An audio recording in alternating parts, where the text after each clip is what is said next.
Alléluia, alléluia, mon bien-aimé. Alléluia, Jésus-Christ est Dieu, Jésus-Christ est Seigneur. Jésus-Christ est le véritable Dieu. Jésus-Christ le même hier, aujourd'hui, éternellement. C'est lui qui est capable de tout.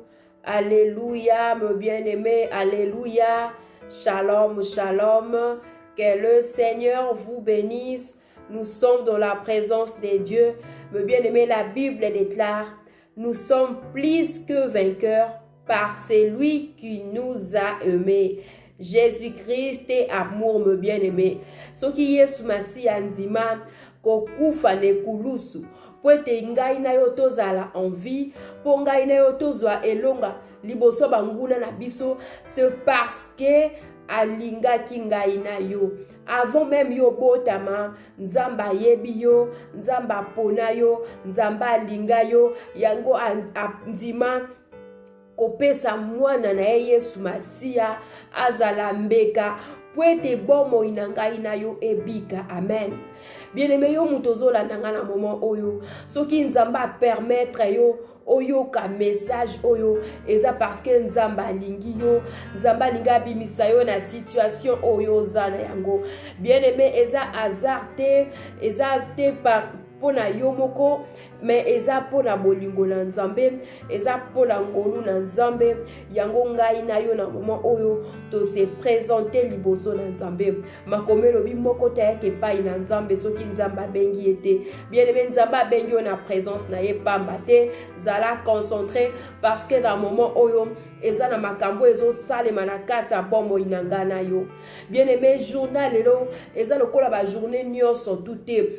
À travers la parole de Dieu, ta vie va changer maintenant.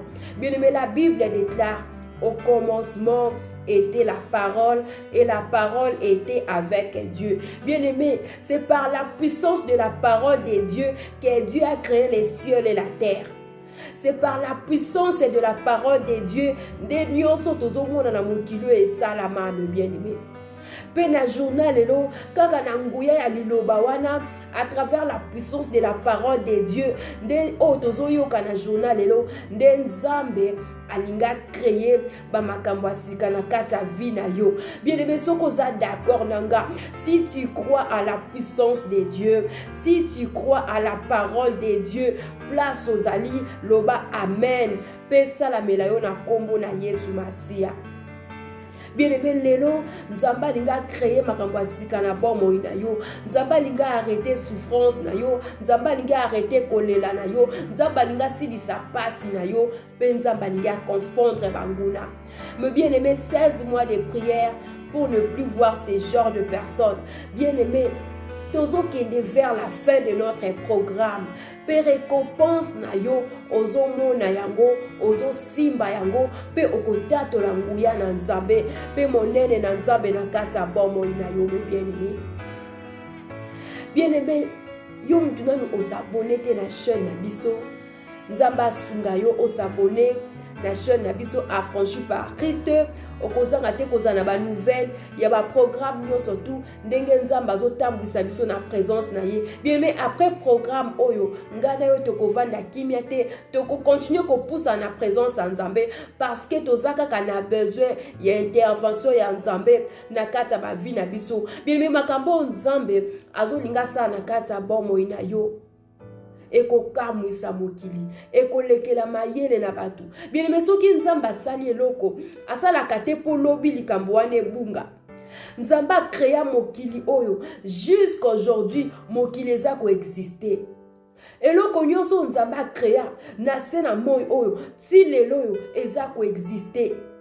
Banzete, banyama, mupepe, nyonso tozomona o ekreama na nguya na nzambe eza ko exister et eloko moko te eza na capacité ya kolongola yango ya ko faire disparaître yango dans ce monde. De même, makambo nzamba so sa na vie na ngai na yo, mutu moko te akolongola yango likola bomo ina yo. Bien aimé, n'habite soko za ko comprendre la parole de Dieu. N'habite soko za ko comprendre dimension ya nguya na nzambe ndenge se manifesta kana vie ya bana na nzambe. Bien aimé, je disais ceci. Tant Nzamba créa keloko, a créa keloko wana te polobi bunga, mais a créa kayango etika la libela po etalisa nguya na ye. Nzamba kela mokili oyo. Malgré batu bazo botama bazo kufa, mais mokili eza toujours wana po to comprendre que Nzamba za na bomoi. Makabu Nzamba zo sa na kati ya bomoi na yo me bien aimé, ekotika la libela. Ata lelo yo okoli, okomi mobange, okufi, histoire wane kotika na libota na yo, de génération en génération, batu bako comprendre nguya na Nzambe.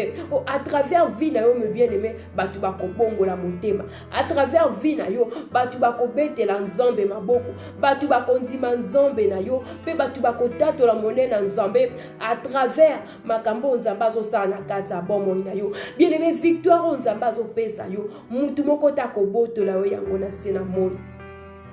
Bien aimé, délivrance on Nzamba za ko accorder yo mutu moko te akolongola yango. Ndenge Nzambe azwi décision ya ko libérer vie na yo na maboko ya Pharaon. Ndenge Nzambe azwi décision ya ko libérer libota na yo na kati esclavagisme. Mutu moko ta ko ya lisusu azwa bomo na yo a condamné yango to abebisa yango parce que nguya na Nzambe muta defia kango te. Bien aimé, ezala banganga, ezala ba magicien, ezala ba occultiste, ezala ba sorcier bien aimé. Quelle que soit puissance et outil na mai na zamba et kokokate kolongola délivrance on Nzamba zo accordé na journal lelo. Amen. Quel que soit bato mitema mabe ba kokokate ko botola lipamboli o Nzambe azokotisa na vie na yo to na ndaku na yo na journal lelo. Bien aimé, si tu crois à la parole de Dieu, dis je reçois au nom de Jésus et ça la melayo selon foi na yo. Bien aimé, nous sommes dans la présence de Dieu. Toujours qu'on est vers la fin de notre programme. Bien aimé, partager vidéo et permettre à Bandeko Mususu de rejoindre Bisso, te pousse ensemble dans la présence de Nzambe. Malgré ton commis na souka, mais la puissance de Dieu est en train d'agir, mes bien-aimés. Ata yo muto bandi na biso kaka lelo. Peut-être bala liboso la nangai kaka ndengo za connecté nanga yeba kozo bénéficier na grâce nyonso o Nzamba sala depuis to bandaki programme na biso jusqu'aujourd'hui. Nzambe wana ko visiter yo. Amen. Bien aimé, lelo Nzambe yemoko a se décider à quitter pour na problème na yo. Lelo Jésus-Christ de Nazareth yemoko a se décider à quitter pour ya kosila na banguna na yo. Bien aimé, makambo Nzamba zo sala lelo yoko banga Nzambe okoloba na yoka Nzambe mais lelo nga moko na moni. Bien aimé, Nzambe otozo bondela abongwani te. Nzambe asalaki na to ya Moïse ye wana zati lelo et aza capable ya kosala makambo koleka même oya asalaki avant. Tika Nzamba pambola yo me bien aimé, vraiment kozala distraité, zala concentré, rester connecté et avant la fin de ce programme, tu verras la gloire de Dieu dans ta vie. Tozo pambola Nzambe, pe tozo tika moment na biso ya prière na maboko na Nzambe, to bondeli au nom de Jésus. Éternel Dieu Tout-Puissant, merci Seigneur Jésus-Christ de Nazareth. Seigneur, merci pour na journal et Nzambe. Oyo lobaki na biso, to poussa na présence na yo pendant 16 mois de prière, pe okotali sanguya na yo. Seigneur, biso yeyo, to ye na présence na yo. Et lelo to lingi to expérimenter puissance na yo. To lingi to mona nguya na yo. To lingi mokili tato la bon Nzambe na yo. Nanzela ba vie na biso. Seigneur, merci parce que tu es capable de tout. Seigneur, merci parce que journal elo ezana makambo yo bandi déjà ko sala na biso na présence na yo pe to kozanga te ko tombola kombo na yo. Yahweh te recommandé moment o na maboko na yo. Ezala réellement moment ya délivrance, ya libération, pe moment o yo ko confondre banguna na biso au nom de Jésus-Christ. Taka pona lokuma kombo na yo. De te bondeli au nom de Jésus. Amen. Sans plus tarder, mes bien-aimés, nous allons lire la parole de Dieu. Tozu ba Bible na biso. Toza na livre ya Exode, ndenge nzambe azomema biso na présence na ye toujours. Toza na Exode chapitre 11, tobandi na verset 4. Nous allons lire au nom de Jésus. Tobandi na verset 4 ti na 6e verset. Moïse dit: ainsi parle l'Éternel. Vers les milliers de la nuit, je passerai au travers de l'Égypte. Et tous les premiers-nés mourront dans le pays d'Égypte. Depuis le premier-né de Pharaon assis sur son trône, jusqu'au premier-né de la servante qui est derrière la meule, et jusqu'à tous les premiers-nés des animaux. Il y aura dans tout le pays d'Égypte des grands cris, tels qu'il n'y en a point eu et qu'il n'y en aura plus de semblables. Tozo continue mbamoko na chapitre 12, toke na 3e verset. Le sang vous servira de signe sur la maison où vous serez. Je verrai le sang et je passerai par-dessous. Et je passerai par-dessous vous, et il n'y aura point de plaie qui vous détruise quand je frapperai le pays d'Égypte. La parole du Seigneur. Bien-aimé, merci Seigneur Jésus. Merci Seigneur pour ta puissance. Alléluia. Seigneur, merci pour ta présence en ces moments, Jésus. Oh, merci Éternel des armées. Seigneur, merci pour la délivrance que tu veux nous accorder. Merci pour la libération. Merci Éternel des armées.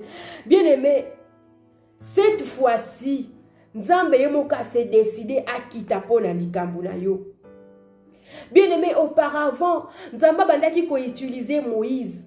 Azopesa Moïse ba ordre. Alobi kende koloba na Pharaon. Alobi kende ko tombo la verge na yo. Alobi kende ko sala boy. Kende ko zongisa boy. Pe na simangai Nzambe na ko frapper ba Égyptien. Mais loko la délivrance na nga na yo e komi na suka. Loko la libération na ngai na yo e komi na ton na yango. Parce que Nzambe na biso asalaka likambo na ton na ye. Bien-aimé, tant oyo eleki monguna dominaki, mais tant oyo yondo zo domine likola banguna na yo. Amen. Tant oyo yondo zo domine me bien-aimé, nguya nyonso e dominaki vi na yo, e ko domine yo lisusu te. Mutu nyonso a dominaki bomo na yo, a ko domine yo lisusu te, parce que l'Éternel des armées asi a telemi pona kokota likambo na yo. Bien-aimé, tangu Nzamba telemaka. Tangu Nzamba telemaka, ezana makambo mineno esalemaka. Tangu Nzamba telemaka, atikaka toujours bilembo. Tangu Nzamba telemaka, ayaka ko changer histoire ya ba vie ya bana na bato. Jésus-Christ de Nazareth, na tongo alelo, atelemi na bomo ina yo. Nzamba ye koloba na yo ke na butwa lelo Nzamba kokata likambo na yo. Bien-aimé, eza lobite eza lelo yo zo kaliloba na Nzambe na tongo lelo yeba ke na butu ya lelo Nzamba zo kata likambo na yo. Nzamba zo silisa dossier na yo. Nzamba zo traiter na banguna na yo. Yemoko zo zwa charge ya bitumba na yo. Yemoka zo telema pour na justifier yo me bien-aimé.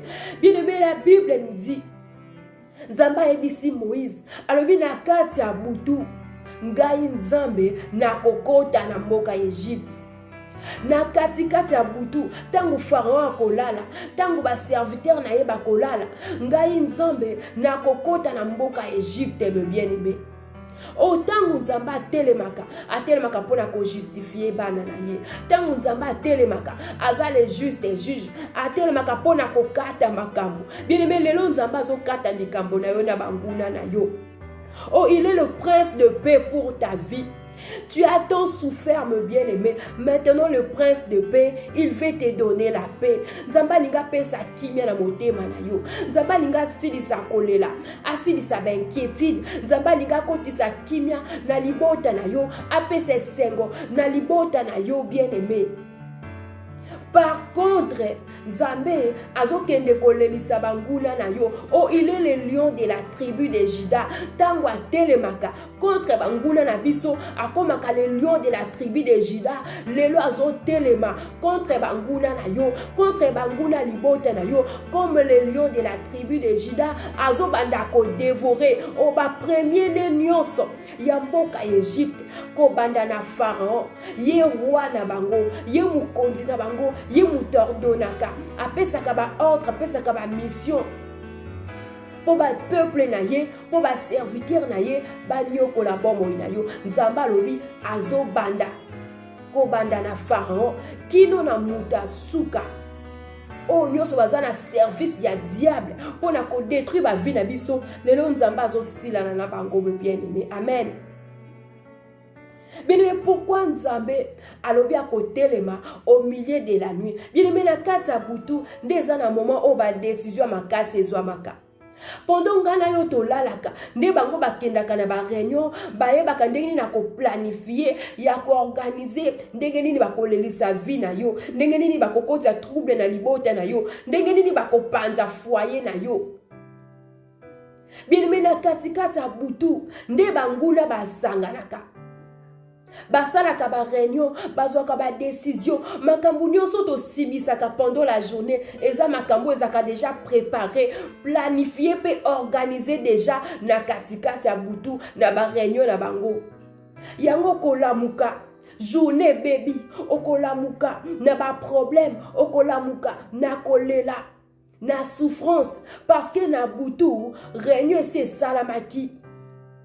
Na butu basi basalaki misana bango mabe po yo vivre yango pendant la journée. Yango Nzambe na biso pe alobi ye bazo telema na butu o pendant que bango bazo sangana bazo sala ba réunion pour na ko détruire ba vie na biso kaka na moma wana nde Nzambe bazo telema pour na ko détruire banguna na biso. Bien aimé, na butu lelo kolelezo kota na ngambo banguna na butu lelo kufezo kota na ndako ya Pharaon. Bien-aimé, na butu lelo mboka mobimba Egypte kolelezo kota parce que Nzambe na ngai na yo asi atelemi.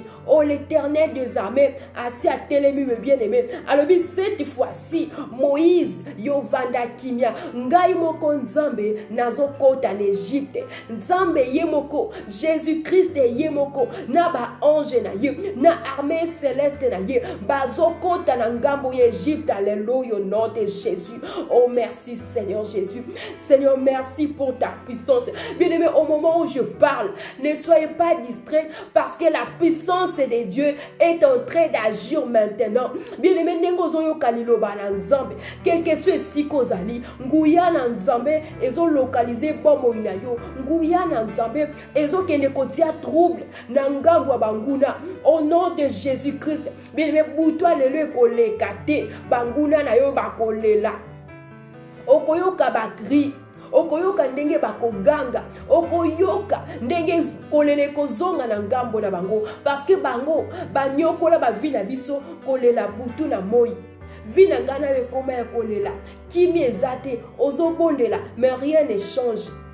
Mais cette fois-ci Nzamba liga mettre fin à la situation wana onguya na Nzambe ekiti na journal lelo pona ko frapper. Pour frapper, cette fois-ci Pharaon a kotombo la lisusu mutute parce que Jésus-Christ va te donner la victoire. Bien aimé, la Bible déclare quiconque se liguera contre toi tombera sous ton pouvoir. Lelo na Pharaon, na armée à Pharaon, bazoko ya na sama kolona yo parce que l'Éternel te donne la supériorité au nom de Jésus. Bien aimé, écoutez ce qui va se passer. Nzamba ebisi Moïse alobi ngai Nzambe tangu na koya pona ko frapper ba premier né nyonso ya Egypte mais na ngambo na bino peuple nanga na ngambo na bino bana Israël na ngambo na yo peuple de Dieu na ngambo na yo mwana na Nzambe kufe kokota te eloko nini ekozala kufe kota te. C'est le sang de Jésus. C'est le sang de l'agneau. Yango ne bande inalobaki Yesu Masia alinga yo yango anzimaki kozala sacrifié sur la croix. Nanzela makila na ye ndengai na yo tozwa elonga. Nanzela makila na ye ndengai na yo tozwa lobiko. Mais à travers le sang de Jésus yango ngai na yo lelo tokozala protégé. Bien aimé, et le konini pour ça la différence. Yaba na Égyptien, na ba peuple Israël, na butuana tango kufe kokota. C'est la présence du sang de Jésus. Bien aimé, c'est la présence de Jésus-Christ. Makila na Yesu, ndeko épargné kufe kota na ndaku na yote. Yo muto yamba Yesu Masia na vi na yo. Osomba ma deja, na nguya makila na Yesu. Makila wana, yango ndeko protéger ndaku na yo. Yango eko protéger bana na yo. Eko protéger nyonso ya yo. Pwete monguna kota te. Bien aimé, butu ya lelo kolela na ngambo ya banguna na yo, et à partir ya butu ya lelo yo mwana na nzambe okolala na kimia, parce que le sang de Jésus ezo couvrir ndako na yo, ezo couvrir bana na yo, ezo couvrir nyonso ya yo. Okomitungisa lisusu te me bien aimé, yo mutolo takabandoto mabe lelo na nzela makila na Yesu monguna wana o akotaka na ndako na yo lelo akokota te. Na butwa lelo na nzela makila na Yesu maladi ekokota lisusu te. Na nzela makila na Yesu kufa wane bandaki kokota na libota na yo ekokota lisusu te. Bien aimé, loko eko différencier ngai na yo na banguna na biso eza makila na Yesu Masia, parce que makila na Yesu eko protéger ngai na yo. Yango ndeko zipa biso, yango ndeko pesa biso elonga liboso ya kufa, yango ndeko pesa biso elonga liboso ya malade. Au nom de Jésus, bien aimé, yo mutoza connecté nanga, yo mutozo landa ngai banda ko pambola nzambe, parce que eza na makambo ya malamu, eza na makambo ya minene o nzambe azo salela yo. Pesa nzambe merci, parce qu'à travers sa parole il veut te délivrer ce soir au nom de Jésus. Bando pambola nzambe. Bien-aimé, pesa nzambe merci. Pesa nzambe merci. Nzambo atiki trône na ye. Nzambo atiki kiti ya bokondi na ye. Akiti na moya lelo kaka po kata likambo na yo. Akiti na moment oyo kaka po kutana na banguna na yo. Akiti na mokola lelo po asilisa kolela na yo. Banda ko pambola nzambe wana au nom de Jésus. Merci Seigneur Jésus. Merci le véritable Dieu qui est comme toi, Jésus-Christ de Nazareth, qui est comme toi, Yesu Masia. Nani akoki ko bundela biso, bitumba makasi bitumba monene. O eteleme la biso, bambula na bambula, likambo moko esila kate. Mena journal lelo, yo lingo silisa yango, na nguya kombo na yo, pambola mana yo, oza le maître des temps et des circonstances, qui est comme toi Seigneur Jésus, qui est comme toi Jésus-Christ, qui est comme toi le prince de paix. Oh nzamba ye kokoti sa kimia me bien-aimé, nanda kona yo, na libota na yo, na vie na yo, yo kolela lisusu te, au nom puissant de Jésus, parce que Jésus-Christ azana ngambo na yo, et akiti pona kokata likambo na yo na journal lelo, au nom de Jésus. Oui, mais bien aimé, tozaka kana quelques minutes, oh tozo bele la nzambe, parce que boutoua lelo, Yesu fois kita, boutoua lelo, armée de l'Éternel, armée céleste, il faut kita, namboka Égypte, pour na ko boma, ba premier né nyonso, pour na ko détruire mboka Égypte, pour na ko kotisa kolela nanda kwa pharaon, yango ngai na yo, bien aimé tombola maboko place ozali, banda ko belela nzambe, onzambo atali samaka, nanzela liloba na ye, yebisa nzambe, butwa lelo, akita, yebisa nzambe, lelo elekate, akita, accomplir liloba na ye, oya lobeli ngai na yo na journal lelo, poete banguna na biso, bazala confondu, bakweya na samako na biso, banda ko bondela au nom de Jésus. Bien-aimé, il n'y a que Jésus-Christ qui peut arrêter cette situation dans ta vie. Bien-aimé, il n'y a que Jésus-Christ qui peut intervenir dans ta vie. Il n'y a que Jésus-Christ qui peut combattre pour toi. Bitumba ongana yo tozana yango, tozana mutute, tozana makasite, banda ko invoquer oh le chef de l'armée de l'Éternel. Yebisa Yesu Masia, yebisa Nzambe akita. Asala musana ye, nzamba sala musala na ye, nzamba sala musana ye. Oh, il est fidèle à ses promesses. Aloba ki na biso te pousse en la présence na ye pendant 16 mois de prière. Yebisa Nzambe programme na biso ya 16 mois et komi kokende vers la fin. Pe yo lobi nanga na buto lelo yo zo kita nanga mbuya ba égyptien. Yebisa Nzambe accomplir liloba na ye, accomplir promesse na ye, akita na quand ya banguna olelo lelo fo banguna balela il faut toyoka ba cri toyoka ndenge bakoganga toyoka ndenge bakolela toyoka ndenge trouble kokote la bango au nom de Jésus-Christ. Bien banda ko invoquer l'armée de l'Éternel contre banguna na yo. Banda ko invoquer armée ya Nzambe na ndaku ya Pharaon. Rabashika la basanta la bashinda. Rababa bashinda la basanta la bashika. O armée ya Nzambe ekota na ndaku ya Pharaon, ekota na mboka Égypte, eko épargner mutute. Rababa bashinda la basanta la bashika la basanta. Au nom de Jésus, oh la puissance de Dieu est en train d'agir maintenant. Nguya na Nzambe ezako accompagner ba prière na yo ndengo zo bele la Nzambe ndengo zo bonde la Nzambe nguya na Nzambe eko se manifester bien me batu bako tu na Nzambe na yo batu bako nzima Nzambe na yo batu bako tombo la Nzambe à travers makambo Nzamba zo sa na vie na yo rabashika la basanta la bashika la basanta rababa bashika la basanta la bashika la basanta au nom de Jésus, au nom puissant de Jésus, au nom puissant de Jésus-Christ. Alléluia. Merci, cher Saint-Esprit. Merci, Seigneur Jésus. Alléluia, Jésus. Partir à l'ébanda kobela makila na Yesu. E bomba nyonso ya yo. E kanganda ko na yo. E bomba. Monguna kota te. Moibia kota te. Kufa kota te, malade kota te, makila na Yesu Masia, etonda na ndako na yo. Na banzelo kotambola, makila na Yesu Masia, ne bomba yo, ne zipa yo, epesa yo longa, liboso banguna, au nom de Jésus. Alléluia. Merci Seigneur Jésus. Oui, mes bien-aimés, Nzamba pambola yo. Nzamba pambola yo, yo muto poussani na présence en Nzambe, ko bange lo côté. Ko bange lo côté. Christ en nous, l'espérance de la gloire.